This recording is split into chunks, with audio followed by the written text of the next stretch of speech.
The show focused on delivering beneficial information on everything to do with products and services that can improve your life. This is Experts on Call on AM 650. Welcome back. You're listening to Key Pacific's Talk About Strata. Your co-host, once again, this broadcast, Tony Juventu, Executive Director, Condominium Homeowners Association of British Columbia, and yours truly, Sterling Fox. And this one, Tony, you usually like to bring along a few emails or stories, and in the absence of an email today, this is right off the front page of one of those newsstand, Metro News from a couple of weeks ago, featuring a young couple in Vancouver who had gone to purchase a condo in a fairly new building, and they had a dog.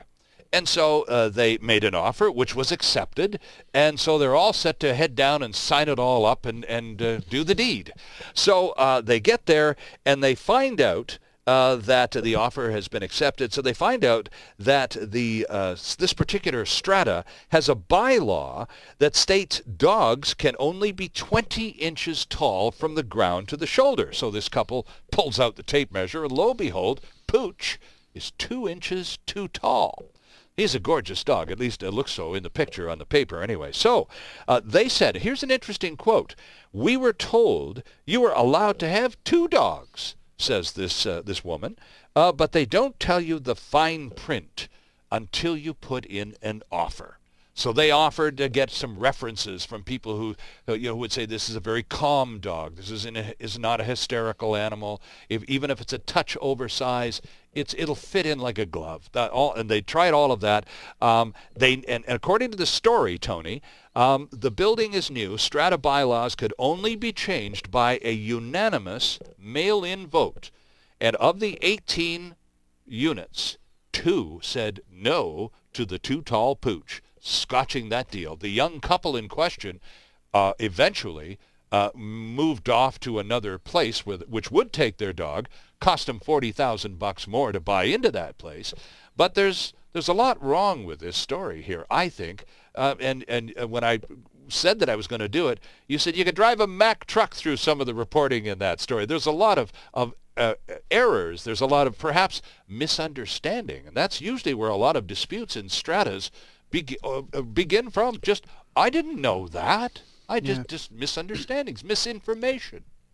Absolutely, Sterling. The first thing I think that buyers need to know from new developments is that all new developments are regulated or controlled and monitored under the Real Estate Development Marketing Act. Okay. It's a separate piece of legislation that's administered through the Financial Institutions Commission.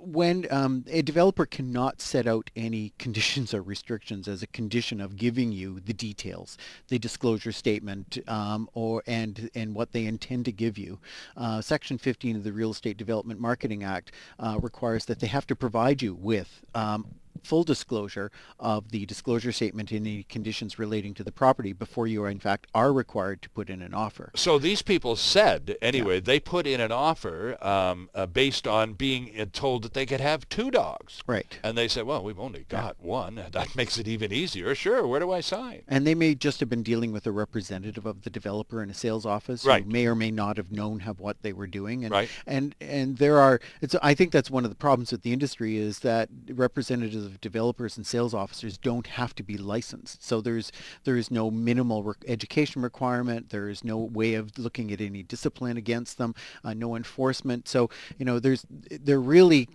they fall through the cracks with respects to representing information to buyers. And these are frequently in a little trailer or something beside the big empty lot. Or a show home with or a something couple of nearby. mock-ups of what the complex is going to look like when it's finished. Yes. And they're order takers. Exactly.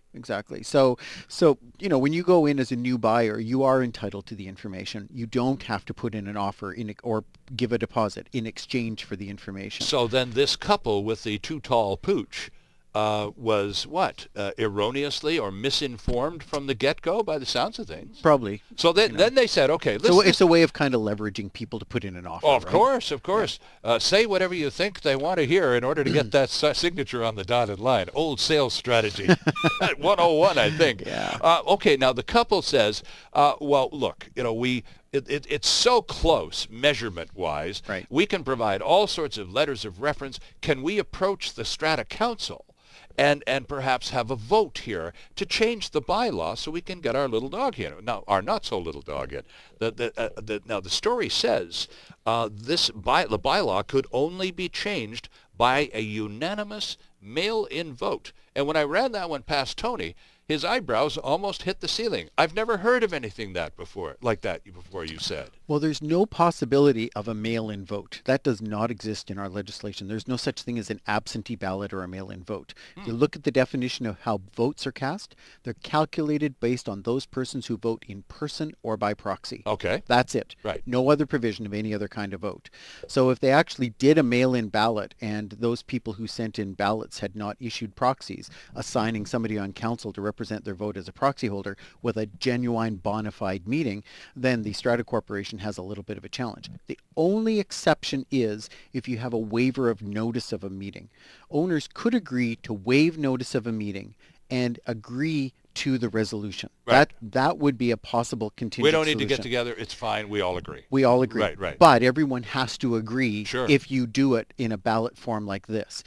Again, this is not a ballot. You've actually executed your vote because you've waived the requirement for a general meeting. So there are only two possibilities. Either a general meeting is held, in which case they're either in person or by proxy, or everyone has signed a waiver form and every strata lot has agreed to the proposed amendment to the bylaws. Right? So under new buildings, there's also a restriction under new buildings that if all the strata lots are residential in a new development, that before the second AGM you can't make amendments to the bylaws without a unanimous vote.